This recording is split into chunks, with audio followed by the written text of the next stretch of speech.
Hello everyone, my name is Shobna Menon and this is the sixth lecture that I shall be providing on the subject Basics of Indian Polity. Now in my previous lecture, we had discussed the features borrowed from the constitutions of US and UK. Today, we start off with Ireland. What have we borrowed from the Irish? The most important feature we have borrowed from the Irish constitution are the DPSPs. What is a DPSP? DPSP stands for Directive Principles of State Policy. So, what do they mean? What do you mean by DPSP? DPSP, the Directive Principles of State Policy, are a set of ideals that should be followed by the state legislature and the state executive. They don't have to follow it, they don't need to, but they should. Okay, so they are a set of ideals that focus on the welfare of the society at large. Okay, DPSPs are somewhat similar to the fundamental rights, however, there are very essential differences between the two. Fundamental rights, for one, are enforceable by the court of law, right? They are justiciable. The word that you're looking for is justiciable. Justiciable means enforceable by the court of law, right? Whereas DPSPs are non-justiciable in nature. That is, if your fundamental rights are violated, you can go to the court to seek justice. However, if the DPSPs are violated, you cannot approach the court, right? This is the main essential feature. The objective of the fundamental rights is to protect the individual against the abuse of state, right? That is the basic objective of fundamental rights, which is to protect the individual from abuse of state power.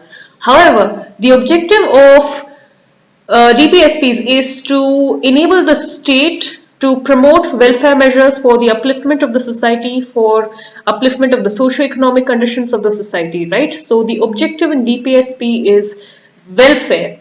The target in fundamental rights is the individual, and the target in the DPSP is the society by and large, right? And as mentioned before, that the DPSPs have a moral sanction, whereas the fundamental rights have a legal sanction. Understood? So these are the basic essential differences between DPSPs and fundamental rights. They're similar, but these are the differences you must be aware of. Okay, that again is a feature we have borrowed from the Irish Constitution. What else? Let's talk about nomination. Okay, another feature we borrowed from Ireland is the nomination of members in Rajya Sabha. You are well aware of the fact that Rajya Sabha has 12 members nominated by the President of India across the fields of social service, arts, literature and science, right? And this particular feature has been borrowed from Ireland. The third feature we have borrowed is the method of electing the President of India. Now, the President of India is indirectly elected and there is a certain procedure involved in his election. We shall be elaborating on that in the later lecture, but for now, just remember that the President of India's election has been borrowed from Ireland. So, to recap, we have borrowed three features from the Irish Constitution: the DPSPs, the nomination of members in the Rajya Sabha, and the method of electing the President of India. Understood? Let's move on to Canada. What have we borrowed from the Canadians? Okay, please understand that Canada's federalism is different from the federalism followed in the United States.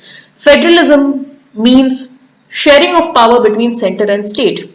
Now, in the United States of America, power is almost equally shared between the center and the state. The states are as powerful as the center, as the federal authority, right? But in Canada, the center is more powerful than the states. Even though the concept of federalism, that is, even though power is shared between the center and the states in Canada, however, the center is far more powerful than the states. Now, this concept, this particular feature where federalism exists, but with more power to the center, has been borrowed from Canada and it exists in India. Okay, this is directly shown in the fact that the first article of the Constitution, Article 1, subsection 1, states that India, that is Bharat, shall be a union of states, right? So this is very much etched into the Constitution, that this is one primary unitary feature that we can observe, that the constitution makers were aware of the fact that although we have certain federal features that where we are sharing powers with the state, but they wanted to make it very clear that the center is more powerful than the states, and this particular feature, that is the concept of federalism with a strong center, has been borrowed from Canada. Another feature we have borrowed from Canada is the state list and the union list. Okay, the seventh schedule of the Constitution, as I have discussed in my previous lectures, consists of the union list, the state list, and the concurrent list, right? So, the union and the state list. Please be aware, the concurrent list is not from Canada. Only the union and the state list have been borrowed from Canada. Okay. Another feature that we have borrowed from Canada is the residuary power. Now, what is residuary power? Basically, any subject that doesn't come under any of the three lists, that is the union list, the state list, or the concurrent list. If a subject doesn't belong to any of these three lists, the jurisdiction on that subject directly goes to the center. Again, we've noticed that center has more powers and we've borrowed that feature from Canada. So even if there is a new subject that is introduced, it directly goes under the jurisdiction of the center. Okay, so residuary powers means center has residuary powers. In certain states, let's talk about the United States of America, the residuary power goes to the states. Okay, but in India and in Canada, the residuary power goes to the center. Okay, understood? Let's move on to Australia. What have we borrowed from the Australians? Okay, you are aware of the fact that the union and the state list we have borrowed from Canada, but the concurrent list has been borrowed from Australia. Okay, so we have borrowed the concurrent list from Australia. Another feature we have borrowed from Australia is that of the joint sitting in Parliament. Now, what do you mean by joint sitting? You are aware of the fact that a bill is passed by both the houses, the Lok Sabha and the Rajya Sabha, before it becomes a law after the signature of the president, of course. Now, suppose if there is a conflict between the two houses in the passage of the bill, how is this conflict resolved? This is done through a joint sitting summoned by the President of India. So basically, members of both the houses come together and they vote, and then the bill is passed, and so on and so forth. And we are definitely going to elaborate on the joint sittings in the later lectures. But for now, just remember that from Australia, we have borrowed the features of concurrent list and joint sitting. Understood? Now, let's go to Germany. What have we borrowed from Germany? From Germany, we have borrowed the suspension of fundamental rights during the emergency. Right? So, you are aware of the fact that our fundamental rights are suspended, of course, except Article 20 and 21. We'll deal with that later. But the fundamental rights are suspended during the national emergency. Okay? And this particular feature we have borrowed from Germany. Let's go to USSR. Okay? What have we borrowed from USSR? Please understand that you should not confuse USSR with Russia, because back then when we had borrowed this particular feature, it existed in the constitution of USSR, not Russia's. USSR disintegrated in 1991. So please be aware of the fact that when you're stating this in your answer, write USSR and not Russia. And what have we borrowed from the USSR? Fundamental duties. You are aware of the fact that of the 4 new parts that were added in the constitution, one of the parts was part 4A. And what does the 4A part comprise of? Fundamental duties, right? And we have borrowed fundamental duties from USSR. Okay, then moving on to France. What have we borrowed from France? The ideals of liberty, equality, and fraternity have been borrowed from France. Okay, if you observe the preamble, the words liberty, equality, and fraternity are mentioned in the preamble, and these ideals have been borrowed from France. Okay, moving on to South Africa. What have we borrowed from the South Africans? Okay, the indirect elections.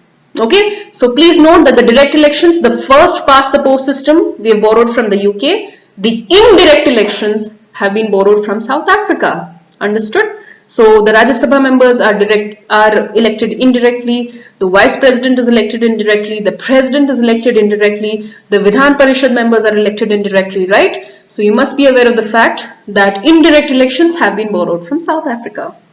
And then of course, the procedure to amend the constitution. In my previous lecture, I had mentioned that as of 2016, we have 101 amendments in the constitution. So the procedure to amend the constitution has been borrowed from South Africa. Okay, and let's move on to Japan. Okay, what have we borrowed from Japan? The procedure established by law. Okay, the feature of procedure established by law has been borrowed from Japan. Now, what is procedure established by law? Basically, Article 21 of the Constitution says that a person cannot be deprived of his right to life and liberty unless it is taken away by a procedure established by law. So basically, if the parliament makes a law, they have the power to deprive a person of his life and liberty.